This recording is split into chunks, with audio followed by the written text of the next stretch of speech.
अस्सलाम वालेकुम दोस्तों।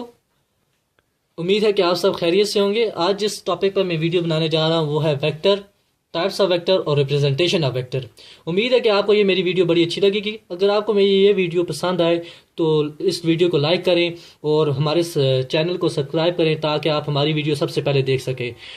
इस टॉपिक को स्टार्ट करने से पहले मैं आपको थोड़ा सा कंसेप्ट फिजिक्स और फिजिकल क्वांटिटीज़ के बारे में दूंगा। जैसा कि यहाँ पर मैंने लिखा हुआ है फिजिक्स की डेफिनेशन को, the branch of science that deals with the study of matter, energy and there mutual relationship. अब यहाँ पर जो सा लफ्ज म्यूचुअल रिलेशनशिप है, म्यूचुअल का मतलब है बाइनरी, यानी इन दोनों का आपस में रिलेशनशिप क्या है। तो इधर जो सा लफ्ज इस डेफिनेशन में मैटर यूज किया गया है, मैटर की डेफिनेशन है anything that occupies space and has some mass, यानी वो कोई भी चीज जिसका मास हो, यानी और उसके साथ वो मास के साथ साथ वो जगह भी घेर रही हो, तो उसको हम मैटर कहते हैं।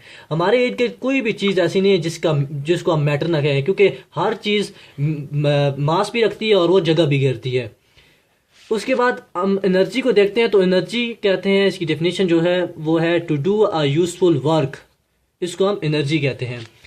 और अगर हम इसके मीनिंग में जाएं फिजिक्स के, तो फिजिक्स की जो सा लफ्ज़ है वो ग्रीक वर्ड फ्यूजिस या फाइजिस हम इसको पढ़ते हैं, उससे आया है, जिसके मायने है नेचर के। अगर आप इसकी अब एग्जांपल देखें तो इसकी दो एग्जांपल हम ले सकते हैं। एक है पेयर प्रोडक्शन, बाइनरी रिलेशनशिप्स की मैं बात कर रहा हूँ इस वक्त। उसकी जो सी एग्जांपल है वो है पेयर प्रोडक्शन और पेयर एनिहाइलेशन। पेयर प्रोडक्शन और पेयर एनिहाइलेशन जो सी है, ये दो जो सी टर्म मैंने यूज़ किया, ये आप आगे बड़ी क्लास में पढ़ेंगे इसके बारे में, मगर आपको एग्जांपल के तौर पर मैं यहाँ पर मैं बता रहा हूँ कि प्योर प्रोडक्शन वो होता है कि एनर्जी इनटू मैटर, यानी एनर्जी का मैटर में कन्वर्ट होना, उसको हम पेयर प्रोडक्शन कहते हैं। और पेयर एनिहाइलेशन क्या है कि मैटर का एनर्जी में कन्वर्ट होना। ये इसकी एग्जांपल आ गई फिजिक्स की। अब हम जाते हैं फिजिकल क्वांटिटीज़ के ऊपर कि फिजिकल क्वांटिटीज़ क्या चीज़ होती है। फिजिकल क्वांटिटीज़ की ये डेफिनेशन है कि those quantities which are easily measured, यानी जिनको हम आसानी से मेजर कर सकें, उनको हम माप सकें। तो मिसाल के तौर पर अगर मैं इसे लूँ तो वो है मास, टाइम, लेंथ एक्सेट्रा। ये जोन सी भी मैंने इधर एग्जांपल में लिखी हैं, ये 3-4 क्वांटिटीज़, ये जितनी भी हैं ये सब मेजरेबल है, यानी हम इनको आसानी से मेजर कर सकते हैं। हम मास को किलोग्राम में मेजर करते हैं, टाइम को सेकंड में, लेंथ को हम करते हैं जी मीटर में। ये इसकी यूनिट्स हैं, हम इनको इन क्वांटिटीज़ को इन यूनिट्स में हम मेजर करते हैं। अब मैं बात करूं अगर इसकी टाइप्स की, तो फिजिकल क्वांटिटीज़ की 4 टाइप्स मैं आपको बताऊंगा। बेसिक 2 हैं जो उसकी हम इन क्लासेस में पढ़ते हैं फर्स्ट ईयर में, लेकिन आगे जाके बड़ी क्लास में अब टेंसर और फेजेस भी पढ़ते हैं। तो जो उनकी पहली टाइप है वो है scalar physical quantities. Physical quantities को मैं PQS से डिनोट कर रहा हूँ यहाँ पर। फिर है वेक्टर फिजिकल क्वांटिटीज़, फिर टेंसर्स, फिर फेजेस सॉरी। अब सबसे पहले हम स्केलर पढ़ते हैं कि स्केलर क्या चीज़ है। स्केलर की अगर डेफिनेशन में बताऊं, यहाँ पर मैं शॉर्टकट में लिख रहा हूँ मगर मैं आपको बता देता हूँ। Scalars for those physical quantities which required or need only magnitude for their description, complete description। magnitude यानी उनको सिर्फ नीड होता है अपनी वो करने के लिए, डिस्क्रिप्शन के लिए, कंप्लीट डिस्क्रिप्शन। अब मैग्नीट्यूड क्या है? मैग्नीट्यूड कहते हैं a number with proper unit, a number with proper unit. मिसाल के तौर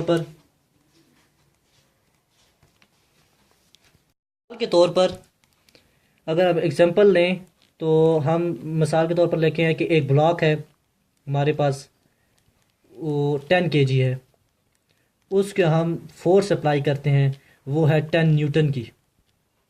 अब जौन सा लफ्ज़ यहाँ पर 10 न्यूटन मैंने यूज़ किया है और फोर्स के लिए, और जौन सा मैंने जहाँ मास के लिए मैंने 10 kg यूज़ किया है, यहाँ पर जौन से 10 या अदर 5 कर देता हूँ मैं उस आपको सही समझाने के लिए, 5 kg। जहाँ पर जो सा 10 और 5 जो सा ये न्यूमेरिकल वैल्यू, इसको ये नंबर है, और साथ में ये जो सी न्यूटन और केजी है ये इसकी यूनिट्स हैं। यूनिट्स और नंबर दोनों आपस में मिलकर मैग्नीट्यूड बनाते हैं। तो वो फिजिकल क्वांटिटीज जो कि जिनको सिर्फ मैग्नीट्यूड रिक्वायर्ड होता है अपनी कंप्लीट डिस्क्रिप्शन के लिए, उसको हम स्केलर क्वांटिटीज कहते हैं। तो आपका अभी मैं एक रोज़मर्रा की एक मिसाल बताता हूँ कि मिसाल के तौर पर अगर मैं अभी सब्ज़ी मंडी में जाता हूँ तो मैं शॉपकीपर से पूछता हूँ कि कितने आलू हैं या आपकी दुकान में, तो वो सिर्फ मुझे एक उनकी क्वांटिटी बताएगा, सिर्फ मास बताएगा मेरी कंप्लीट अवेयरनेस के लिए। वो मुझे कहेगा 5 किलो है, 10 किलो है, वहाँ पर कोई डायरेक्शन की नीड नहीं है उस वक्त। तो लिहाजा उधर जिस वक्त है वो मुझे सिर्फ यही कहेगा कि 5 किलो है, 10 किलो है, वहाँ पर कोई डायरेक्शन की नीड नहीं है कि वो ईस्ट में पड़े हुए हैं, साउथ में उनकी डायरेक्शन है, नॉर्थ में है, वेस्ट में है। तो उन क्वांटिटीज़ को हम कहते हैं स्केलर क्वांटिटी, जो कि सिर्फ मैग्नीट्यूड जिनके लिए दरकार होता है से उनको डिस्क्रिप्शन के लिए, दूसरे बंदे को समझाने के लिए। अब हम जाते हैं दूसरी फिजिकल क्वांटिटीज़ पर, कैटेगरी पर, टाइप पर, वो है वेक्टर फिजिकल क्वांटिटीज़। अब वेक्टर फिजिकल क्वांटिटीज़ क्या होती हैं? Those physical quantities which need magnitude as well as direction for their complete description. Magnitude plus direction for their complete description. अब इसकी भी मिसाल लेते हैं। इसकी मिसाल ये है कि वो क्वांटिटीज़ जो कि अगर हम इसकी रोज़मर्रा की मिसाल लें तो वही सब्ज़ी वाली मिसाल है कि हम सब्ज़ी वाले के पास जाते हैं, हम उसको बोलते हैं कि आलू जो से ये पड़े हुए हैं इसके ऊपर आप फोर्स अप्लाई करो। अब जिस वक्त मैं फोर्स का नाम दूंगा तो वो इमीडिएटली मुझसे ये क्वेश्चन पूछेगा कि भाई किस डायरेक्शन में मैं फोर्स अप्लाई करूं, नॉर्थ में करूं, ईस्ट में करूं, साउथ में करूं, क्योंकि अभी उसको मेरी बात क्लियर नहीं हो रही, सिर्फ मैग्नीट्यूड से उससे मेरी बात क्लियर नहीं। अगर मैं इसको बोलूँ कि 5 किलो आलू पर फोर्स लगाओ तो वो उसके लिए डायरेक्शन बहुत ज़रूरी है। इन क्वान्टिटीज़ को हम वेक्टर क्वान्टिटीज़ कहते हैं।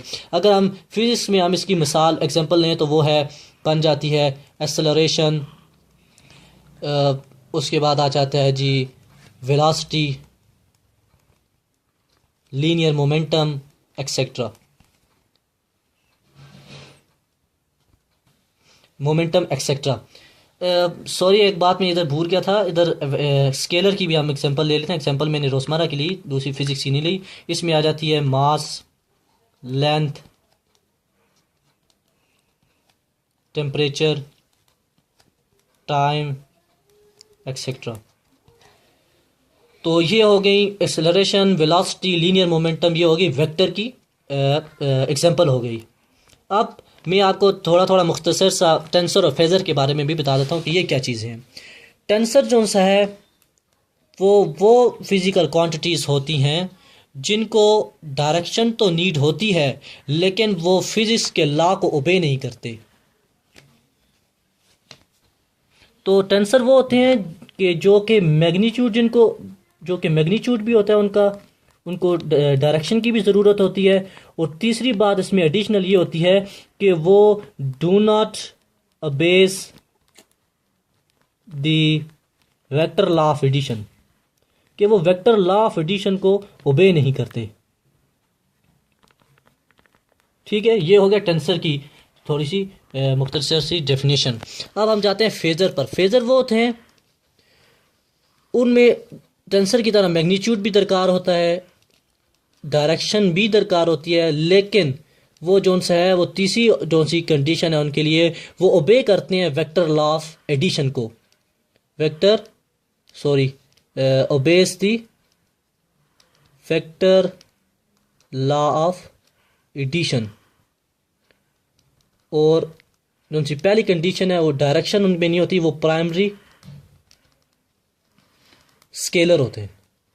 ये थोड़ी सी मैं मिस्टेक कर गया हूँ, यहाँ पर वो प्राइमरी स्केलर होते हैं, उनके पास डायरेक्शन उनको ज़रूरत नहीं होती, वो प्राइमरी स्केलर होते हैं। अब हम जाते हैं वेक्टर्स। अब हमारा जो सा मेन टॉपिक है वो वेक्टर है। अब वेक्टर फिजिकल क्वांटिटीज़ हम उसकी थोड़ी सी एक एग्जांपल और ले लेते हैं ताकि थोड़ा सा हमारा ये एक्सप्लेन हो जाए। अब एक्सप्लेनेशन इसकी हम जाते हैं एक्सप्लेनेशन में कि हमें पता है कि वेक्टर क्वांटिटीज़ वो होती हैं जिनको मैग्नीट्यूड और डायरेक्शन दोनों नीड होती हैं उनकी कंप्लीट डिस्क्रिप्शन के लिए। अब एक रोज़मर्रा की एक और मिसाल लेता हूँ, मैं अपने से एक करता हूँ कि मिसाल के तौर पर एक गाड़ी है, वो इस रोड पर चल रही है और यहाँ पर एक बोर्ड लगा हुआ है इस रोड पर। इसको मैं इधर बड़ा करके बना लेता हूँ कि इस पर क्या लिखा हुआ है। उधर लिखा हुआ है मिसाल के तौर पर कि एबटाबाद इज़ 3 किलोमीटर अवे। अब यहाँ पर अगर गौर किया जाए तो इसमें उन्होंने मैग्नीट्यूड यानी नंबर तो हमें बता दिया है कि एबटाबाद कितना इस डिस्टेंस से है, इस जगह से कितने डिस्टेंस पर है, यानी 3 किलोमीटर यहाँ से अवे है, इधर से दूर है। मगर यहाँ पर गौर किया जाए तो यहाँ 4 रास्ते जा रहे हैं, एक जिस पर गाड़ी है और 3 दूसरे हैं, लेकिन यहाँ पर कोई डायरेक्शन नहीं गिवन। तो लिहाजा अब ये गाड़ी, इस गाड़ी वाले को कुछ पता नहीं है कि एबटाबाद, ये तो पता है कि मैग्नीट्यूड है लेकिन डायरेक्शन नहीं पता। अब जिस वक्त तक डायरेक्शन इस गिवन नहीं होगी उस वक्त तक इसको ये उसकी पूरी ये इस्लाह नहीं हो सकती कि वो किस रास्ते पर जा सके। इन क्वांटिटीज़ को जिनमें क्या बोलते हैं कि मैग्नीट्यूड तो होता है लेकिन वो नहीं होता, मैग्नीट्यूड होता है लेकिन डायरेक्शन गिवन नहीं होती, उनको हम स्केलर फिजिकल क्वांटिटीज़ कहते हैं। और जिनमें डायरेक्शन, अगर यहाँ पर वो इस बोर्ड पर डायरेक्शन भी गिवन कर देते हैं कि ईस्ट की तरफ है, साउथ की तरफ है, नॉर्थ की तरफ है, वेस्ट की तरफ है, तो वो अगर डायरेक्शन भी गिवन हो जाए मैग्नीट्यूड के साथ साथ तो उसको हम वेक्टर फिजिकल क्वांटिटीज़ कहते हैं। अब दूसरे हमारे टॉपिक पर जाते हैं जो कि है types of vector. Types of vector बहुत सारी वेक्टर्स की टाइप हैं। इधर मैं आपको चंद एक बताता हूँ। पहली टाइप वेक्टर की आ जाती है इक्वल वेक्टर्स। ये जो से टाइप्स ऑफ वेक्टर में सबसे पहली जो सी टाइप है वो है इक्वल वेक्टर। तो इक्वल वेक्टर वो होते हैं जिनका मैग्नीट्यूड भी सेम हो और डायरेक्शन भी सेम हो, उन वेक्टर्स को हम कहते हैं इक्वल वेक्टर्स। अब दूसरी तो मिसाल के तौर पर हमारे पास एक वेक्टर है जिसको हमने लिया हुआ है ए वेक्टर। उसका अगर मैग्नीट्यूड 5 है तो जो सा बी वेक्टर है, तो अगर इन दोनों के लिए आप इक्वल वेक्टर होने के लिए ये ज़रूरी है कि दूसरे का भी 5 हो, यानी दोनों का मैग्नीट्यूड भी सेम हो और डायरेक्शन भी सेम हो। जैसे इधर दोनों का मैग्नीट्यूड भी सेम है और डायरेक्शन भी सेम है। अब दूसरी जो सी टाइप है वो है पैरेलल वेक्टर। पैरेलल वेक्टर को हम ऐसे भी डिनोट कर सकते हैं, ये वो वेक्टर होते हैं कि जिनकी डायरेक्शन भी सेम हो और मैग्नीट्यूड भी सेम हो, लेकिन इनके लिए एक कंडीशन आ जाती है कि दे मस्ट बी पैरेलल।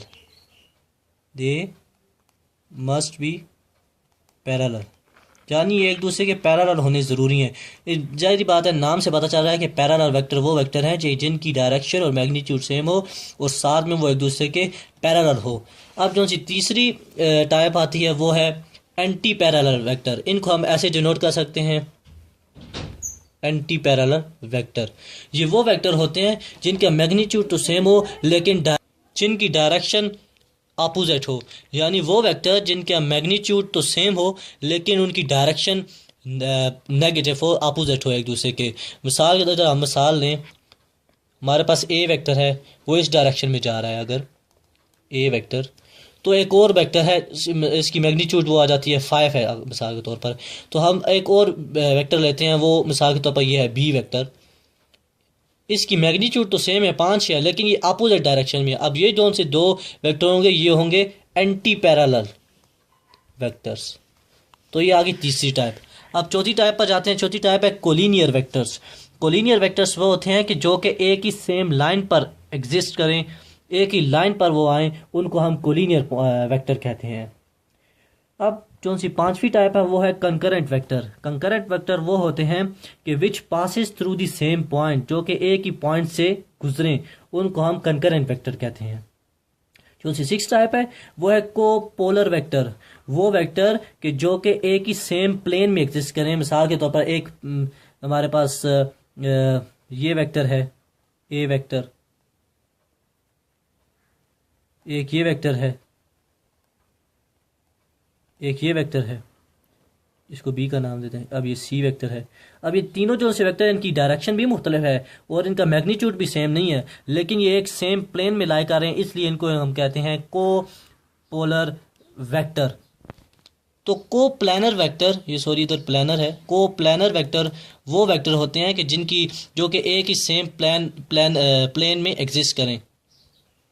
अब जो सी सातवीं टाइप है वो है को इनिशियल वेक्टर। को इनिशियल वेक्टर वो होते हैं कि जो कि एक ही जिनका ओरिजिन सेम हो। मिसाल के तौर पर अब ये हमारे पास एक हम बना देते हैं, यहाँ पर समझो एक वेक्टर ये जा रहा है, ये ए वेक्टर है, ये वी वेक्टर है, और इसी ओरिजिन से एक और सी वेक्टर जा रहा है। अब देखा जाए तो ये तीनों जो से वेक्टर हैं उनके जो सा ओरिजिन पॉइंट है वो यहाँ पर ओ है, तीनों का सेम है। ऐसे वेक्टर जिनका ओरिजिन सेम हो उनको हम कहते हैं को इनिशियल वेक्टर। जैसे कि नाम से भी पता चल रहा है, इनिशियल मीन के शुरू होने की जगह और को मीन के साथ साथ समझो हम चलें सारे। उसके बाद आठवीं जो सी टाइप आती है वो है को एक्सियल वेक्टर। को एक्सियल वेक्टर वो होते हैं कि जो कि लाइज करें ऑन द सेम एक्सिस, एक ही एक्सिस पर वो लाई करें। मिसाल के तौर पर ये हमारे पास एक्सिस है और ये एक ही एक्सिस पर लाई करें और उधर ही बने, इस उनको कहते हैं को एक्सियल वेक्टर। यानी वो वेक्टर जो कि लाइज करें ऑन द सेम एक्सिस, कि उसी एक्सिस पर एक ही एक्सिस पर लाई करें, उनको हम को एक्सियल वेक्टर कहते हैं। अब जो सा 9 टाइप आ जाती है इसकी वो है नल वेक्टर। नल वेक्टर वो वेक्टर होते हैं जिनका मैग्नीट्यूड 0 हो और जिनका मैग्नीट्यूड तो 0 हो लेकिन डायरेक्शन कोई डिफाइंड ना हो, यानी डायरेक्शन कोई भी उसका बारे में हमें इल्म ना हो, यानी आर्बिट्ररी हो, किसी भी जगह पर हो सके, उसको हम नल वेक्टर कहते हैं। ऐसा वेक्टर जिसका मैग्नीट्यूड 0 हो और डायरेक्शन आर्बिट्ररी हो उसको हम नल वेक्टर कहते हैं। अब यूनिट वेक्टर पर आ जाते हैं। ये बहुत ही अहम इसकी टाइप है जो कि थ्रू आउट द फिजिक्स हम यूज़ करते हैं, हर चैप्टर में इसका नाम आता है। इसको हम समझ रहे हैं यूनिट वेक्टर क्या होता है।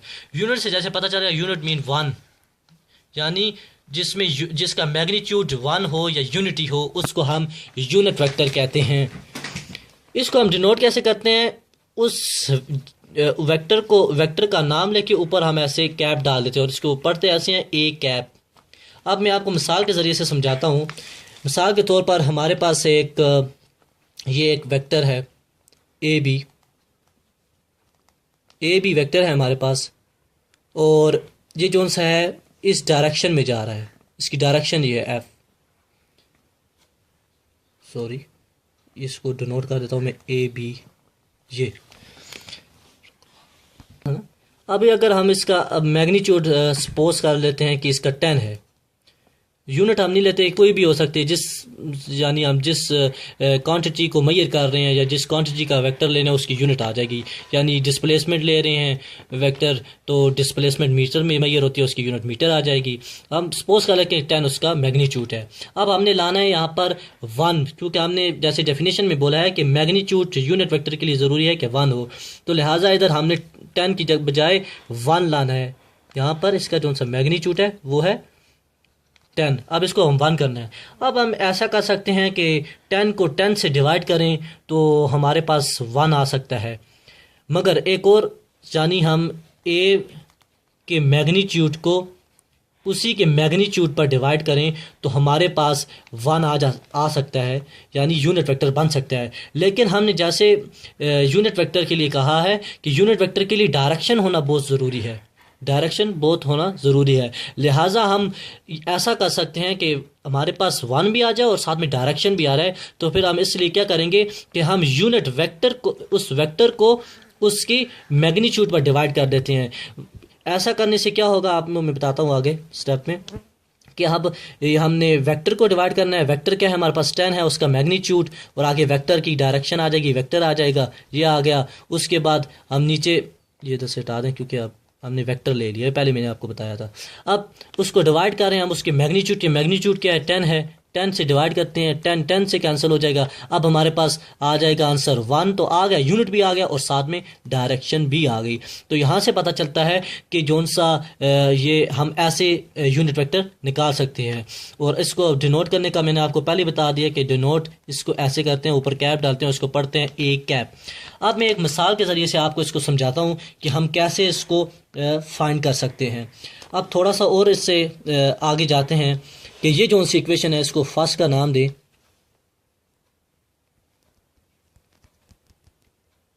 को हम इक्वेशन 1 का नाम देते हैं। जैसे कि इक्वेशन 1 में है कि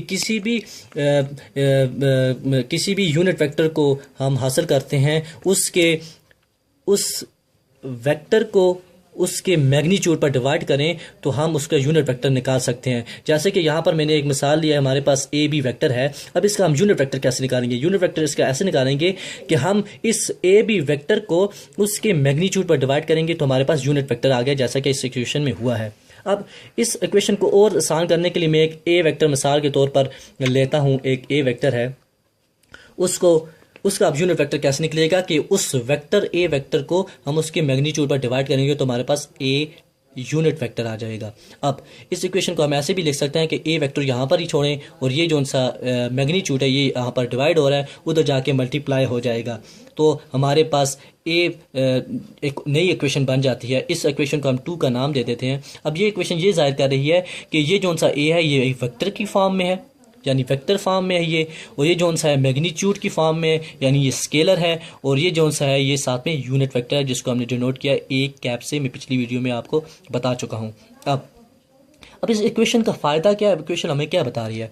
ये इक्वेशन हमें ये बता रही है कि किसी भी स्केलर क्वांटिटी को जब हम उसके वेक्टर में कन्वर्ट करते हैं तो ये हमारे लिए ज़रूरी है कि हम उस स्केलर को उसके यूनिट वेक्टर से मल्टीप्लाई करें। अब बात यहाँ पर ये आती है कि कौन से यूनिट वेक्टर से मल्टीप्लाई करें। ये तो नहीं है कि दुनिया के किसी भी यूनिट वेक्टर से मल्टीप्लाई करें। अब बात ये आती है कि जिस स्केलर को हम उसके वेक्टर में कन्वर्ट कर रहे हैं, जो कि स्केलर हम कन्वर्ट कर रहे हैं वो जिस डायरेक्शन में वो मैयर हुआ है उसी डायरेक्शन के यूनिट वेक्टर से मल्टीप्लाई करेंगे तो फिर वो स्केलर इजीली हमारा वेक्टर उसके वेक्टर में कन्वर्ट हो जाएगा। अब ये इक्वेशन ये समझा रही है। अब आपको मैं एक छोटी सी मिसाल देता हूँ।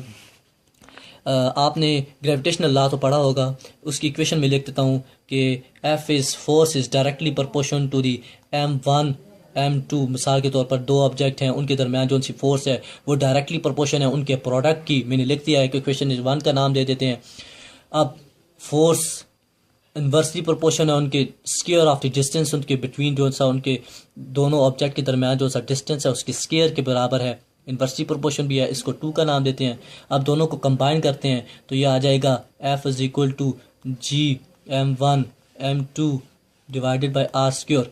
अब यहाँ पर ये जो G है ये प्रोपोर्शनैलिटी कांस्टेंट है ग्रेविटेशनल लॉ का। अब इसको हम G की वैल्यू निकालते हैं। अगर G को इधर ही छोड़ें, F इधर ही है, ये मल्टीप्लाई हो रहा है इधर डिवाइड होगा, M1 M2 ये आर स्क्वायर इधर डिवाइड हो रहा है इधर जाके मल्टीप्लाई हो जाएगा। अब इसको सीधा करके मैं लिख देता हूँ, ये आ जाएगा F r square divided by M1 M2।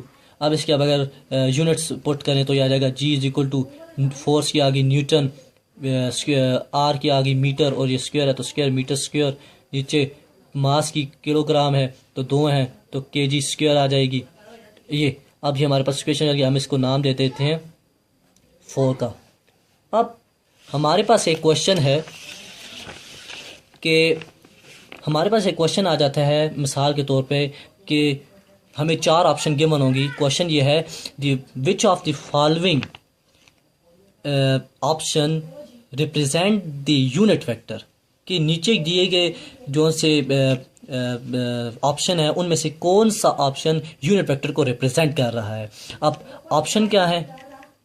Option 1 दिए दी है हमें उसने F2, मैं पहले लिख देता हूँ फिर आपको इसको समझाता हूँ। G M1 M2 divided by R square into R12, ये दूसरा है F21 is equal to G M1 M2 into R cap 12 divided by R square. तीसरा है F12 is equal to G M1 M2 R square R12। और चौथा हमारे पास option है वो है 21 और ये इक्वल है G, इसके नीचे डिवाइड में भी है cube, G M1 M2 into R12 का unit vector divided by R cube. अब सबसे पहले तो जोन सा में यहाँ पर जोन सी इक्वेशन थी, ये वाली इक्वेशन 4 इक्वेशन, इसका हम यूनिट वेक्टर निकाल रहे हैं। ये जो से हम ये सॉरी ये तो मैंने इसको उसके वो पुट कर दी हैं यूनिट्स। ऊपर देखें ये जो सी इक्वेशन है इसका हम यूनिट वेक्टर निकालने के लिए अब मैं इसका निकालता हूँ कि ये हमने जैसे ऊपर पढ़ा, मैं इक्वेशन दोबारा लिख देता हूँ कि किसी भी यूनिट वेक्टर को निकालने के लिए उसके वेक्टर को उसके मैग्नीट्यूड पर डिवाइड करना पड़ेगा। मिसाल के तौर पर हम ये एक मास दो बॉडी हैं, एक उसका मास है m1 और दूसरे का है m2, इसको ए बी का नाम दे देते हैं, और एक उसके अंदर जो सा वेक्टर है उसको हम ए से रिप्रेजेंट कर देते हैं।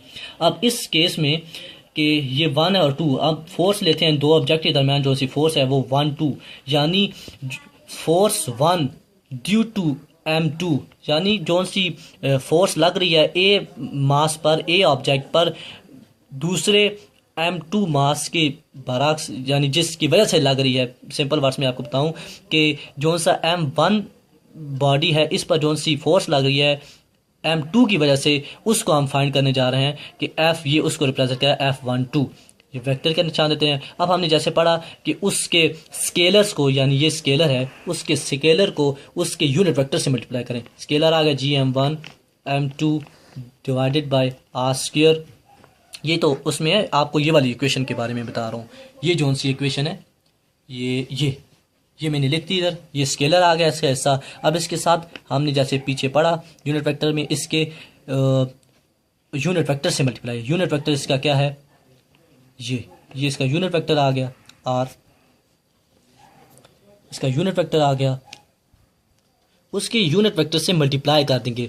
अब यूनिट वेक्टर उससे मल्टीप्लाई करना है जिस डायरेक्शन में वो स्केलर क्वांटिटी मैयर हुई है, उसी डायरेक्शन में उसके यूनिट वेक्टर को, वो यूनिट वेक्टर जो कि उस डायरेक्शन में मैयर हो रहा है उसी के साथ मल्टीप्लाई करा। यहाँ पर हमने फोर्स लिया 1 2, यहाँ पर भी 1 से 2 लगेगी, यानी जो सी फोर्स लग रही है मास m पर ड्यू टू मास 2, उसको हम ले रहे हैं यहाँ पर। तो ये ले लिया। अब जैसा कि हमने इधर इस इक्वेशन में पढ़ा कि जो सा यूनिट वेक्टर है उसकी हमने जो सी इक्वेशन बनाई थी वो है कि उस वेक्टर को उसके मैग्नीट्यूड पर डिवाइड करें। तो यहाँ पर हमारे पास यूनिट वेक्टर है, उसके लिए भी हम ये वाली वैल्यू पुट कर देंगे। तो हम करते हैं, ये आ जाएगा f12 vector is equal to gm1, ये स्केलर उसका हिस्सा आ गया r2, इसकी जगह हम वैल्यू पुट करें तो मल्टीप्लाई बाय आ जाएगा r उसका वेक्टर डिवाइडेड बाय r का मैग्नीट्यूड। ठीक है, आ गया। अब इसको हम करते हैं एक्सपेंड कर दें और, तो ये आ जाएगा gm1 m2 ये आ जाएगा